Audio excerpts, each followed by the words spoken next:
오늘 우리에게 주시는 하나님의 말씀은 마태복음 5장 43절에서 48절까지 말씀입니다. 이 계시의 말씀을 통해서 하나님의 음성 들으시기를 바랍니다. 또 내 이웃을 사랑하고 내 원수를 미워하라 하였다는 것을 너희가 들었으나 나는 너희에게 이르노니 너희 원수를 사랑하며 너희를 박해하는 자를 위하여 기도하라. 이같이 한즉 하늘에 계신 너희 아버지의 아들이 되리니 이는 하나님이 그 해를 악인과 선인에게 비추시며 비를 의로운 자와 불의한 자에게 내려주심이라. 너희가 너희를 사랑하는 자를 사랑하면 무슨 상이 있으리요? 세리도 이같이 아니하느냐? 또 너희가 너희 형제에게만 무난하면 남보다 더하는 것이 무엇이냐? 이방인들도 이같이 아니하느냐? 그러므로 하늘에 계신 너희 아버지의 온전하심과 같이 너희도 온전하라. 아멘. 마태복음 5장 후반부에 이런 구문들이 많이 나온다, 그런 말씀을 드렸죠. 옛사람에게 말한 바 이러이러했다는 것을 너희가 들었으나 나는 너희에게 말하노라 하는 패턴이 많이 나온다고 그랬죠. 옛사람에게 말한 바, 그건 뭐예요? 율법에는 그렇게 되어 있는데 나는 너희에게 말한다. 예수님께서 율법을 재해석하신 거죠. 그 말씀의 참뜻이 무엇인지를 예수님께서 재해석하셨습니다. 그런 구문이 6번 나온다, 그런 말씀을 드렸죠. 그동안에 제가 하나씩 말씀드렸어요. 그 첫 번째로는 살인하지 말라. 율법에는 살인하지 말라, 그렇게 되어 있는데 예수님께서 뭐라고 그랬어요? 형제에게 노하거나 욕하는 것도 안 된다. 그것도 살인이나 마찬가지다. 이제 그렇게 말씀을 하셨고요. 그 다음에 간음에 대해서 간음하지 말라 그랬는데 예수님께서는 음욕을 품고 여자를 보는 것도 이미 간음한 거다. 그렇게 이제 해석을 해 주셨고요. 그 다음에 이혼에 대하여 어떠한 이유로도 이혼할 수 없다. 그렇게 예수님께서 말씀하셨고요. 그 다음에 헛된 맹세에 대해서 예수님이 뭐라고 그러셔요? 맹세하지 말 뿐만 아니라 옳다 옳다, 옳다 아니면 아니다 라고만 얘기하라. 그에서 지나는 것은 죄니라, 그런 말씀을 했습니다. 그리고 보복하는 것에 대해서 오른뺨을 치면 왼뺨도 돌려대라, 그렇게 말씀하셨습니다. 여러분 기억나시죠? 오늘 마지막으로 보복, 원수에 대해서, 원수를 미워하는 것에 대해서 말씀하셨습니다. 그 유대인 학자인 몽테피에로라고 하는 사람이요, 오늘 우리 본문의 이 말씀을 산상수훈 가운데 가장 중심이고 가장 유명한 요절이다, 그런 얘기를 했어요. 왜냐하면은 본문은 인간 관계에 대한 기독교 윤리의 절정을 말하고 있기 때문이다. 그래서 산상수훈 중에서 제일 중요한 요절이 오늘 우리 본문이다, 그렇게 말씀하고 있습니다. 대부분 다 잘 아시는 이야기지만은 헬라어에는 사랑이라고 하는 단어가 적어도 4개 이상 있습니다. 대부분 많이 들으셨고 아는 이야기죠. 그 첫 번째는 스토르게입니다. 뭐라고요? 스토르게. 이거는 이제 가족 간의 사랑을 말하는 단어예요. 그래서 이제 부모가 자식에 대한 사랑, 이것도 스토르게고요. 또 자식이 부모에 대한 사랑, 이것도 이제 스토르게. 그다음에 형제 간의 사랑도 스토르게입니다. 가족 간의 사랑을 스토르게라, 그렇게 얘기하고요. 두 번째로는 필레오입니다. 필레오는 우정, 또 친구 간의 사랑, 이런 형제 간의 사랑, 이걸 필레오라, 그렇게 얘기하는데, 필라델피아, 미국의 아주 유명한 도시죠. 필라델피아는 필레오 플러스 아델포스, 아델포스는 형제, 그런 뜻이거든요. 필레오, 형제의 사랑이라고 하는 도시 이름이죠. 또 이 필레오는요, 그 자연이나 또 사물에 대한 사랑도 필레오라고 그래요. 그래서 필하모니, 그럼 뭐예요? 하모니를 사랑하는 사람, 그래서 필하모니라고 하는 오케스트라 이름이 굉장히 많죠. 전 세계 거의 대부분 도시에 필하모니라고 하는 오케스트라 이름이 다 있고요. 음악을 사랑하는 사람들 필하모니. 그래서 필은 사물이나 자연을 사랑하는 것도 필레오입니다. 세 번째로는 에로스죠. 에로스는 여러분들 너무 잘 아시죠. 에로틱하다 그런 얘기들 많이 하는데, 이건 남자와 여자에 대한 애정을 나타내는 말이죠. 정열과 성적인 사랑입니다. 에로스는 특징이요, 자연스러운 사랑이에요. 자연스럽게 생겨나는 사랑, 이게 에로스입니다. 이 에로스는 자연스럽게 의도하지 않고 작정하지 않는 상태에서 자기도 모르게 그런 사랑을 느끼게 되는 거죠. 그러다 보니까 이게 이제 문제가 되는 경우들도 있어요. 예를 들면은 내가 누구를 사랑하게 되었는데 나중에 알고 보니까 그 사람은 남편이 있는 남의 아내인 겁니다. 아니면 아내가 있는 남의 남편이고요. 그러면 어떻게 해요? 더 이상 사랑하면 안 되죠. 근데 이제 자기가 작정하고 시작한 게 아니고 자기도 모르게 이제 그런 사랑을 느끼게 되었기 때문에 자기 생각에는 순수하다고 생각하는 거예요. 그렇죠. 무슨 목적이 있었던 것도 아니고 순수하게 자기도 모르게 시작이 되었기 때문에 굉장히 순수한 사랑이다. 이렇게 이제 본인은 생각을 하는 거예요. 남들이 볼 때는 이건 분명한 불륜이죠. 그렇게 하면 안 되는 거죠. 당장 그만두어야 할 건데 자기는 순수하다고 생각해요. 그래서 이제 우리가 너무 잘 아는 내로남불. 내가 하면 로맨스고 남이 하면 불륜이다. 이제 그런 얘기인 건데요. 이 에로스는 자연스럽게 생겨나는 사랑, 남녀 간의 사랑을 에로스라 그렇게 말하고요. 마지막으로는 중요한 게 에로스는요, 신약 성경에 단 한 번도 이 말이 쓰인 적이 없습니다. 그래서 성경에서 에로스 하라 이런 말은 절대로 나오지 않는다. 그런 얘기고요. 네 번째로는 이제 아가페입니다. 아가페. 이건 뭐예요? 우리가 너무 잘 아는 이야기죠. 우리를 향한 하나님의 사랑. 이게 아가페입니다. 하나님의 사랑은, 이 아가페는요, 세 가지 특징이 있습니다. 그 첫째는 뭐냐면 조건 없는 사랑이에요. 사실은 모든 사랑이 다 어떤 조건을 전제로 하고 있지만은 하나님의 사랑 아가페는 조건 없는 무조건적인 사랑입니다. 일방적인 무조건적인 사랑이고요. 그 다음에 두 번째는 책임적인 사랑입니다. 이게 굉장히 중요한 내용인데요. 이 아가페라고 하는 거는 하나님께서 우리를 책임을 지시는 거예요. 사실은 여러분 우리가 죄를 지었죠. 죄를 지었기 때문에 마땅히 우리가 죄책을 감당해야 되죠. 지은 죄에 대한 책임을 질 수밖에 없는 존재인데 하나님께서 우리를 아가파하시기 때문에 하나님께서 우리의 책임을 스스로 감당하신 겁니다. 우리 죄책을 스스로 주님이 감당하신 거예요. 그게 뭐예요? 그게 십자가 사건이잖아요. 주님이 십자가에 스스로 달리심으로 우리의 죄책을 감당해 가신 겁니다. 왜냐하면 주님은 우리에 대하여 책임적인 사랑 아가페를 하시는 분이시기 때문이죠. 여러분, 사랑한다고 하면서 책임을 지지 아니한다고 하면 그거는 거짓된 겁니다. 또 아가페는 아까 에로스하고는 정반대로 의지적인 사랑이에요. 아까 에로스는 자연스러운 사랑이라고 그랬잖아요. 자기도 모르게 생겨나는 감정이라고 하면은 아가페는 의지적으로 결단하고 사랑하기로 결단한 사랑입니다. 하나님께서 우리를 당신의 자녀로 삼으셨죠. 사랑하시기로 결단하신 겁니다. 그리고 지속적으로 사랑하시는 거예요.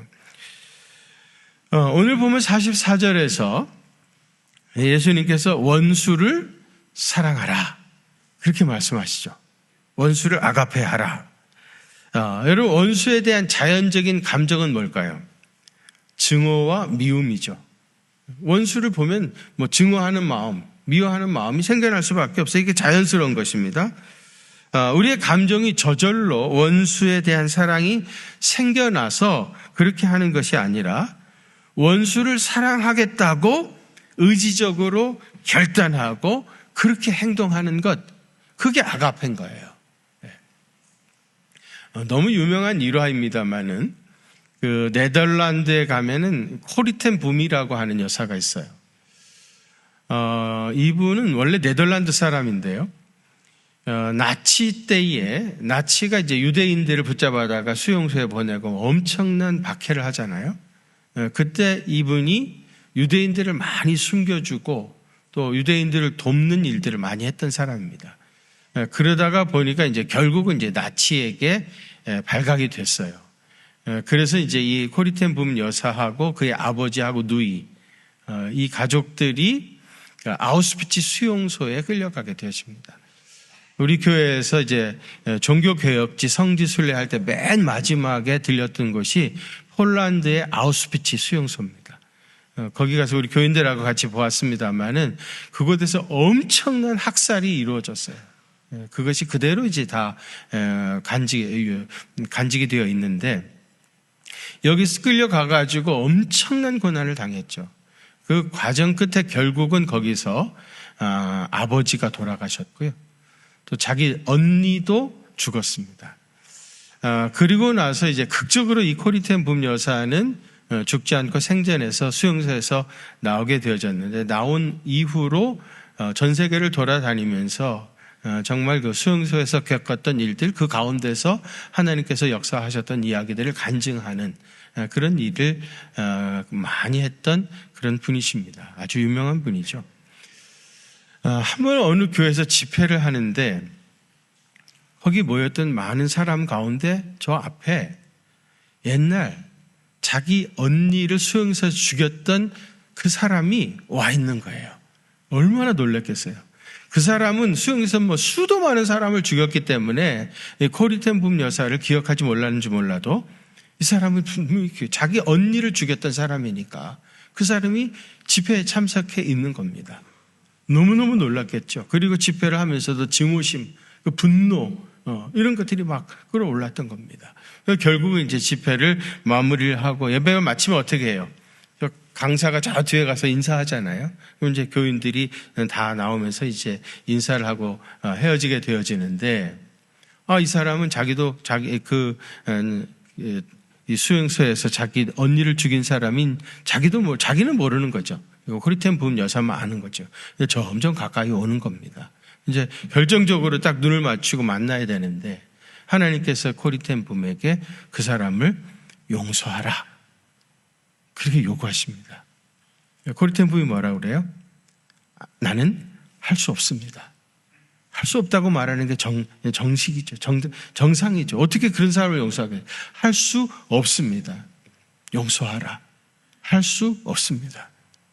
또 묻습니다. 용서하라. 할 수 없습니다. 하나님께서 내가 지금 너한테 용서할 수 있느냐 없느냐를 묻는 것이 아니다. 그 사람을 용서하는 것이 내 뜻이고 내 명령인데 너는 내 명령에 순종할 것인지 아니할 것인지 거절할 것인지 그걸 지금 선택하라. 그렇게 요구하신 겁니다. 코리텐 붐 여사가 그것이 하나님의 명령이라고 하면 내가 순종할 수밖에 없습니다. 순종하겠습니다. 그 순간에 이제 그 사람이 딱 코리텐 붐 여사 앞에 딱 쓴 겁니다. 그래서 손을 내밀었어요.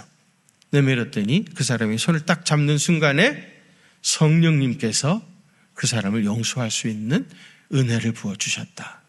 그런 얘기입니다. 여러분, 이것이 무엇입니까?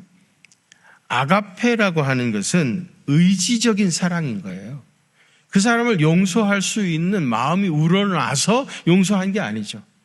아가페하라, 사랑하라. 그것이 하나님의 명령이기 때문에 그 명령에 순종하겠다고 결단하고 손을 내미니까 성령님께서 그 순간에 역사하신 겁니다.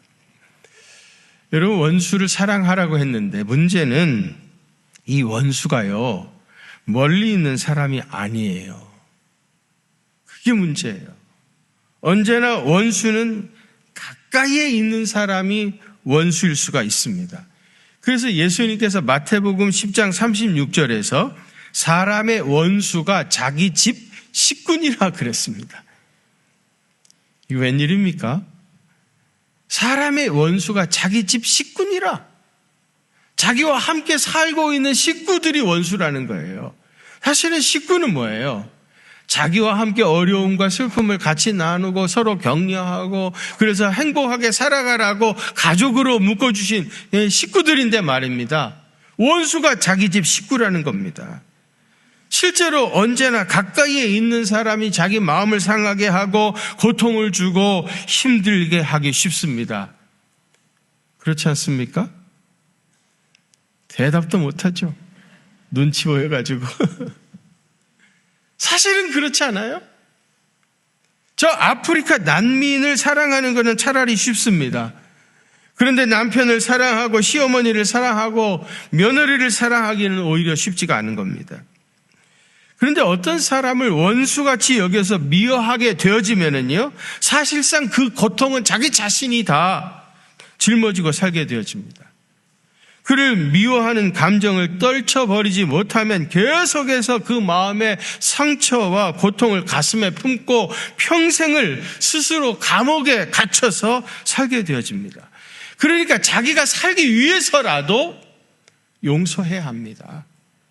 내가 살기 위해서라도. 그렇지 않으면 사실은 내가 죽어요. 내가 병듭니다. 그런데 어떤 사람을 원수같이 여겨서 미워하다 보면은요, 사실상 그 고통은 자기 자신이 다 짊어질 수밖에 없는 거예요. 그리고 스스로 감옥에 갇혀가지고 거기서 벗어날 수가 없습니다. 그러니까 내가 살기 위해서라도 용서해야 합니다. 지난 주간에 우리 교단 110회 총회가 은혜 가운데 잘 마치게 됐습니다. 이번 총회 주제가 용서, 사랑의 시작입니다. 그런 주제예요. 사랑의 시작이 뭐라고요? 용서라는 거예요. 제가 지난 1년 동안에 총회 주제 선정위원이었습니다. 총회 주제 선정위원들이 1년 동안 모여가지고 연구도 하고 또 같이 활동도 하고 그러면서 이제 총회 주제를 선정하는 일을 해요. 그리고 이제 주제가 선정이 되어지면은 주제 해설집이라고 하는 책을 출판하게 되십니다. 그 책에도 이제 제가 그 구약 본문이 이사야 55장 7절인데 그 말씀을 중심으로 제가 설교를 기록해서 전 우리 교단 모든 목사님들이 이 주제에 대한 설교를 하는데 참고하시도록 자료를 출판하기도 했고요. 그리고 이제 총회 주제위원이 되어지면은 내년에 우리 총회 그 구역예배 본과 책 나오잖아요. 우리 교회에서도 쓰고 있는데 그것도 이제 집필위원이 되어가지고 이제 거기에도 글을 내게 되어집니다. 그 이야기 잠깐 좀 소개를 하면은 이사야 55장 7절 한번 같이 봉독하실까요? 시작. 악인은 그의 길을, 불의한 자는 그의 생각을 버리고 여호와께로 돌아오라. 그러하면 그가 긍휼히 여기시리라. 우리 하나님께로 돌아오라. 그가 너그럽게 용서하시리라. 아멘. 여기 자세히 보시면은요, 불의한 자는 그의 생각을 어떻게 하고? 버리고, 생각을 버리고, 그 다음에 여호와께로 돌아오라. 버리고 돌아오라. 그리하면 긍휼히 여기시리라. 네. 버리고 돌아오면 긍휼히 여겨주시고 하나님이 용서해 주시겠다 하는 겁니다. 여기서도 분명히 자기의 잘못을 인정하고 그 행하던 악한 것을 버리고 돌아오는 사람에게 하나님께서 긍휼과 용서를 베푸시겠다고 했습니다. 그러니까 용서의 기본적인 대전제는 뭐예요? 회개하고 돌아오는 겁니다. 회개하고 돌아와야 용서해 주시는 거예요. 행하던 악한 길을 버리고 회개하고 돌아오면 긍휼히 여기시겠다 그랬는데요. 여기서 긍휼이라고 하는 히브리어 단어는 라함이라는 말이에요. 라함. 이 라함은 어디서 왔는가 하면 레헴에서 왔어요. 레헴에서 라함이 왔는데 레헴은 뭐냐? 어머니의 자궁을 말합니다. 긍휼히 여긴다는 말은 뭐예요? 어머니의 자궁처럼 따뜻하게 품어주고 감싸주는 거, 그것이 긍휼입니다. 이렇게 회개하고 돌아오면 하나님께서 이렇게 긍휼히 여겨주시겠다. 그리고요, 한 걸음 더 나가서 용서하시겠다 그랬는데요. 용서라고 하는 히브리어는 살라흐라고 하는 말인데요. 살라흐? 하나님의 용서입니다. 그래서 살라흐가 사용되어진 용례를 조사해 보니까 반드시 그 주어가 하나님이었어요. 이 말은 뭐겠어요? 용서의 주체가 하나님이시다 이 말입니다. 그리고 우리가 용서하면은 하나님의 사역에 동참하게 되어지는 거예요. 용서는 하나님이 하시는 일인데 우리가 용서를 하게 되어지면 하나님의 사역에 우리가 참여하게 되어진다. 그런 의미입니다. 물론 진정한 화해가 이루어지기 위해서는 잘못한 쪽이 먼저 와서 자기 죄를 자백하고 용서를 빌어야 됩니다. 그런데 문제는 잘못을 하고 잘못했다고 인정하는 사람이 거의 없습니다. 인정하면 다 용서하고 그러겠죠. 그러나 잘못했다고 자백하고 인정하는 사람이 거의 없어요. 우리가 지금 매일같이 뉴스에서 접하는 게 뭡니까? 무슨 사건이 일어났어요. 사건이 일어났다는 말은 뭐예요? 누군가가 잘못했다는 얘기죠. 그렇죠? 누군가가 잘못했습니다. 그래서 이런 사건이 일어났습니다. 난리가 나버린 겁니다. 그런데 아무도 잘못했다는 사람이 없어요. 어디 있습니까? 이 일은 전적으로 내가 잘못했습니다. 내 책임입니다. 그렇게 말하는 사람은 아무도 없어요. 그러니까 법관들이 뭘 하는 거예요? 객관적인 증거를 가지고 이건 누구 잘못이다, 누가 잘못했다 그렇게 판단하는 것이 이제 법관들이 하는 재판이라고 하는 것이에요. 근데 문제는 뭡니까? 재판을 해가지고 이건 누구 잘못이다 그렇게 판결을 내린다고 해가지고 문제가 해결됩니까? 전혀 해결이 되지 않아요. 판결이 다 났는데도 여전히 해결이 되질 않는 겁니다. 재판이라고 하는 것은 지극히 그런 제한적인 의미를 지닐 수밖에 없는 겁니다. 최소한의 조치라고 할 수 있겠어요. 그러면 여러분, 깨어진 모든 관계를 진정으로 해결하는 건 뭡니까? 용서입니다. 일방적인 용서입니다. 이것이 진정으로 깨어진 관계를 회복할 수 있는 거예요. 골로새서 3장 13절과 14절에 보면 누가 누구에게 불만이 있거든 서로 뭐하고? 용납하여 피차 용서하되. 용납과 용서입니다. 불만이 있으면 용납하고, 불만이 있어도 용납하고, 예? 불만이 있는 걸 어떻게든지 고치려고 바로 잡으려고 하지 말고, 용납이라는 건 뭐예요? 그냥 그대로 받아들이는 거 아닙니까? accept, 받아들이는 것. 불만이 있거든 용납하고 그 다음 뭐예요? 용서하되. 용납이 전제라면 그 후로 용서해야 합니다. 근데 주께서 너희를 용서하신 것 같이 너희도 그리하고. 용서의 기준은 뭡니까? 예수님이 나를 용서해 주신 거예요. 예수님이 나를 어떻게 용서하셨습니까? 나는 예수님한테 어떻게 용서함을 받았습니까? 그것처럼 너도 용서하라는 거예요. 그리고 이 모든 것 위에 사랑을 더하라. 용서하고 사랑을 더하라고 했어요. 내가 용서하겠습니다. 그리고 끝내버리지 말라는 거예요. 그 위에 사랑을 더해야 됩니다. 용서하겠다고 결단했다고 하면은 사랑을 더하라는 말은 뭡니까? 적극적으로 그에게 선을 행하고 그와 관계를 회복을 하고 그를 선대하고, 그래서 그 전에는 원수였던 사람이 친구가 될 때까지, 내가 가장 사랑하는 친구가 되어야 이 문제가 완전히 해결되어진 것이지요. 그렇지 아니하면 그냥 보류하고 있는 거예요. 그래서 언젠가는 반드시 터집니다. 언젠가는 또 똑같은 문제가 발생하게 되어집니다. 용납하고 용서하고, 그리고 그 위에 사랑을 더해야 돼요. 선을 적극적으로 베풀어가지고 원수가 친구가 될 때까지 선을 행해야 하는 겁니다. 원수를 사랑하는 형제로 만들어버리는 것, 그게 뭐예요? 예수님의 아가페 사랑인 겁니다. 이 아가페 사랑은 우리가 그리스도 안에 있을 때만 사실상 가능해요. 내가 예수님의 그 아가페 사랑을 경험해야만 나도 그 아가페를 할 수 있는 겁니다. 내가 예수님의 사랑을, 아가페를 경험한 만큼, 그만큼 다른 사람을 아가페 할 수 있는 겁니다. 내가 결단한다고 해서 될 수 있는 것이 아니에요. 주님의 사랑을 경험한 만큼 나도 다른 사람을 조건 없이 용서하고 사랑할 수 있게 되어집니다. 오늘 보면 44절에서 예수님이 구체적으로 원수를 아가페 할 수 있는 비결을 우리에게 가르쳐주고 있어요.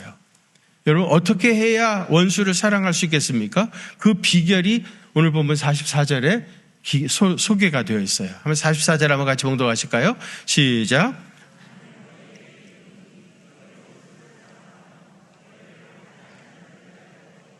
아멘. 나는 너희에게 이르노니 원수를 아가페하며 너희를 박해하는 자를 위하여 뭐하라? 기도하라 그랬습니다. 박해하는 자를 위하여 기도하라는 거예요. 누구를 위하여 기도하면서 그를 미워할 수는 없습니다. 그를 위해 진정으로 기도할 수 있다고 하면 이미 그를 사랑하는 자가 되어 있습니다. 그래서 원수를 용서하는 가장 적극적인 방법이 뭐예요? 기도하는 것입니다. 혹시 여러분 원수같이 느껴지는 분이 계십니까? 그것 때문에 마음에 불편함이 있습니까? 이 설교를 들으면서도 마음에 무거운 짐을 느끼시는 분이 있습니까? 그를 위해서 진정으로 기도하기 시작하십시오. 그 기도가 결국은 그 문제를 해결하게 될 것입니다. 어떤 사람이 자기 아버지를 몹시도 미워했습니다. 왜냐하면 그 아버지는요, 경제적으로 철저하게 무능합니다. 전혀 가족들에게 경제적으로 아무 도움이 되지 않는 그런 사람이고요. 뿐만 아니라 술주정뱅이에다가 도박, 3종 세트죠, 다. 도박까지 하는 사람이에요. 심지어 자기 어머니를 구타하는 그런 사람입니다. 아주 방탕한 삶을 살았던 사람입니다. 그래 자기 가족들이 누가 이런 아버지를 좋아하겠습니까? 다 싫다고 하고 몹시 증오했습니다. 다른 사람은 다 사랑할 수 있어도 이런 아버지만은 나는 사랑할 수 없다. 그렇게 아버지를 정죄했고, 그리고 이 아버지가 빨리 죽는 그것이 우리 가정이 평안해지는 유일한 방법이다. 그렇게 생각했던 사람입니다. 그런데 이 사람이 성경책을 읽다가 사실은 자기 자신이 내 아버지보다도 더 많은 죄인이다, 더 흉악한 죄인이라고 하는 것을 성경을 읽으면서 깨닫게 되신 거예요. 내가 내 아버지보다도 더 흉악한 죄인이다. 그러면서 이런 생각이 든 겁니다. 하나님께서 나를 용서하시고 자녀 삼아 주신 것이 내가 우리 아버지를 인정하는 것보다 훨씬 더 어려운 일이었었겠구나 하는 걸 깨닫게 된 거예요. 내가 우리 아버지보다도 더 악한 죄인이라고 하는 것을 느껴지고 깨닫고 고백하면서부터 그런 생각이 들었던 거예요. 그래서 비로소 그 모든 증오하는 마음에서 벗어나서 아버지를 위해서 진정으로 기도하기 시작했다고 그럽니다. 이 아들이 자기 아버지를 위해서 진정으로 기도했다고 해서 하루아침에 이 아버지가 달라진 것은 아니었지만은 그래도 자기를 위해서 진정으로 기도하는 이 자녀들의 모습 속에서 하나님이 분명히 있기는 있다, 하나님이 분명히 계신다라고 하는 것을 이 아버지가 확신하게 되었다고 합니다.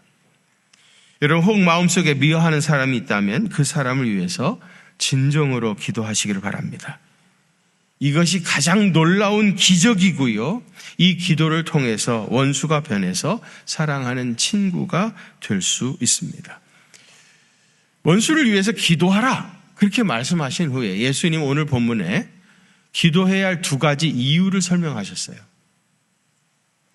45절 하반절에 보시면은 하나님이 그 해를 악인과 선인에게 비추시며 비를 의로운 자와 불의한 자에게 내려주심이라 그랬어요. 여러분, 세상에는 악인도 있고 선한 사람도 있죠. 그런데 하나님께서 악인과 선인에게 비와 해를 똑같이 내려주시는 거예요. 오늘도 비가 오는데 말입니다. 여러분, 이 비가 선인의 밭에만 내립니까? 악인의 밭에도 똑같이 내리고 있어요. 이게 무엇을 의미하겠습니까? 하나님은 악인에게도 은혜를 베풀어 주신다는 말입니다. 하나님의 은혜는 선인들의 머리 위에만 있는 것이 아니고 하나님은 악인들에게도 은혜를 베풀어 주신다. 그래서 그의 밭에도 비를 내려 주신다는 겁니다. 하나님이 악인에게도 은혜를 베풀어 주신다고 하면은 하나님의 자녀들인 우리도 악인을 위해서 축복해야 하지 않겠습니까? 악인을 위해서 기도해야 하지 않겠습니까? 46절과 47절 두 번째 이유를 설명합니다. 한번 같이 봉독하실까요? 시작. 너희가 너희를 사랑하는 자를 사랑하면 무슨 상이 있으리요? 세리도 이같이 아니하느냐? 또 너희가 너희 형제에게만 무난하면 남보다 더하는 것이 무엇이냐? 이방인들도 이같이 하느냐? 아멘. 나에게 선대하는 사람만을 사랑하는 것은 세리나 이방인들도 다 그렇게 하고 있다는 거예요. 그들과 다를 게 하나도 없다는 거죠. 사실 그렇죠. 그들도 세리나 이방인들도요, 의리로 똘똘 뭉쳐가지고 자기한테 잘해주는 사람은 잘합니다, 여러분. 그러나 성숙한 그리스도의 제자라고 한다고 하면은 자기 형제를 위해서만 기도하고 선대할 것이 아니라 이제 그 지평을 활짝 넓혀가지고 나에게 악을 끼치는 사람에게도, 원수에게까지도 선대하고 위해서 기도해야 합니다. 그래야 성숙한 그리스도인이라 하지 않겠습니까? 나를 위해서, 나에게 선대하는 사람뿐만 아니라 악인을 위해서도 기도하고 선대해야 온전한 그리스도의 제자입니다. 이렇게 예수님께서 악인의 죄를 용서하고 그를 위해서 기도해야 할 이유를 두 가지로 설명하신 다음에 맨 마지막에 오늘 본문 48절에 이런 말씀을 덧붙였어요. 거기 보시면 그러므로 하늘에 계신 너희 아버지의 온전하심과 같이 너희도 온전하라. 하나님이 온전하신 것처럼 너희도 온전하라. 어떻게 생각해 보면 이 말은 오해의 소지가 많아요. 여러분, 하나님의 온전하심 같이 우리가 온전해질 수 있겠습니까? 어떻게 우리가 하나님의 온전하심과 같이 온전해질 수 있겠어요? 근데 여러분, 이 말의 원래 의미는 그런 뜻이 아니에요. 여기 온전이라고 하는 말은 헬라어로 텔레이오스라고 하는 말이에요. 텔레이오스. 텔레이오스라고 하는 말의 뜻은 뭐냐면은 무엇이 만들어졌는 그 목적이 다 있잖아요. 그 목적을 이루면 텔레이오스입니다. 예를 들어가지고 이게 마이크라고 하는 건 왜 만들었어요? 목소리를 확성해가지고 여러분들의 귀에 잘 들리도록 만들어진 게 마이크예요. 여러분 제 설교 잘 들리십니까? 그러시면은 이 마이크가 자기가 만들어진 목적을 제대로 지금 일을 잘 하고 있는 겁니다. 이게 텔레이오스예요. 온전한 겁니다. 만일에 안 들리면 고장난 거죠. 자기 목적을 제대로 하지 못한 겁니다. 그러니까 하나님이 온전하신 것 같이 너희가 온전하라 하는 말은 하나님께서 우리를 지으신 목적대로 그걸 다 하면 텔레이오스, 온전히 되는 거예요. 그러면 하나님께서 우리를 왜 만드셨습니까? 창세기 1장 26절에 보면 하나님이 가라사대 우리의 형상을 따라 우리의 모양대로 우리가 사람을 만들자 그랬어요. 다시 말하면 하나님을 닮도록, 아까 우리 예담 찬양 때 예수님을 닮자 그랬는데 하나님을 닮도록 우리를 창조하신 겁니다.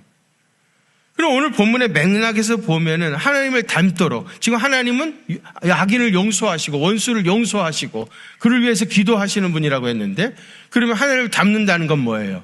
우리가 악인을 용서하고 그를 위하여 축복하고 기도하고 그에게 그를 선대하는 것, 그것이 하나님의 성품을 담는 겁니다. 용서하면 하나님처럼 온전한 사람이 되는 겁니다. 우리가 11월 9일날 새생명 잔치를 하려고 그러죠. 그래서 아까 우리 전도 대상자들을 작정하고 그랬습니다.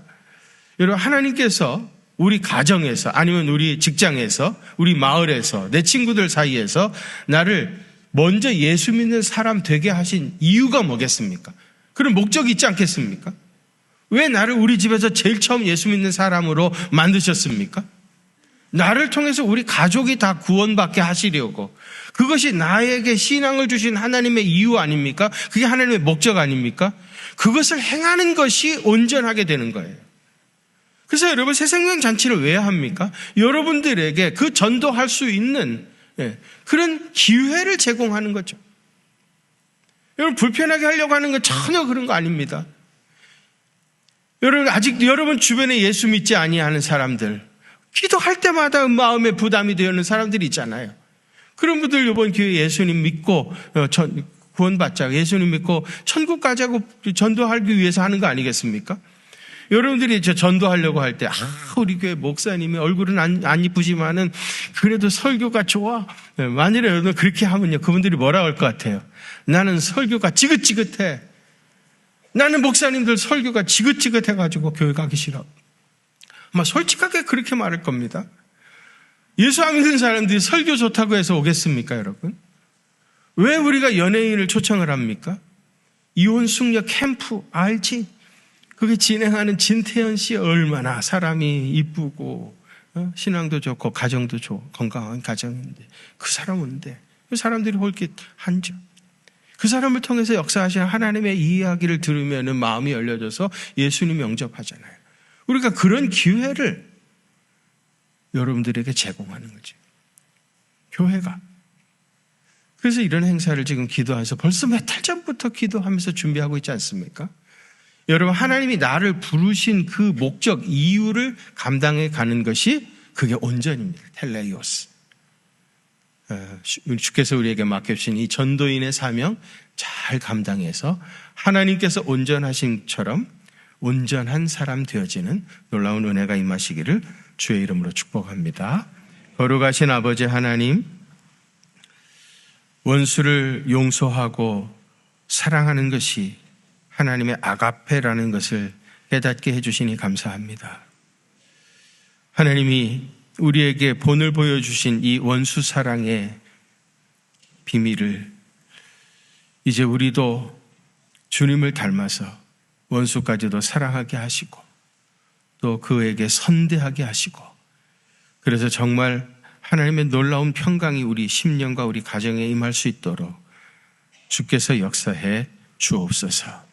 특별히 11월 9일 날 새생명 전도잔치를 준비하고 있습니다.